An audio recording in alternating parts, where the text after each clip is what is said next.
21শে December 2 মে স্কুলে annual programme ছিল। দুজনকেই বলেছিলাম যদি খুব ভালো করে পারফরমেন্স করো তাহলে দুজনের জন্যই কিন্তু দারুণ একটা কেক করে নিয়ে যাব। একটা পার্সিমান ফ্রুটকে ভালো করে পেস্ট করে নিয়েছি।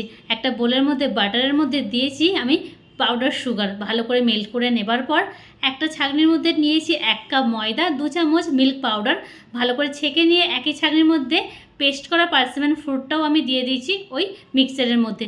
তারপর অল্প অল্প করে দুধ দিয়ে ঠিক একটা ব্যাটার তৈরি করে নিয়েছি। ব্যাটারের মধ্যে 1 চামচ বেকিং পাউডার আর 1/2 চামচ বেকিং সোডা দিয়ে ভালো করে মিক্স করে নেওয়ার পর একটা কেক মোল্ডের মধ্যে বাটার পেপার দিয়ে দিয়েছিলাম। তার মধ্যে ব্যাটারগুলো দিয়ে দিয়েছি পার্সিমান ফ্রুট ছোট্ট করে কুচি করা। সব কিছু আমি দিয়ে ভালো করে আগে থেকে একটা বড় জায়গা নুন দিয়ে প্রিহিট করতে রেখে দিয়েছিলাম। তার মধ্যে দিয়েছি কেক মোল্ডটা, 30 থেকে 35 মিনিট বেক করে নিয়েছি খুব সুন্দরভাবে।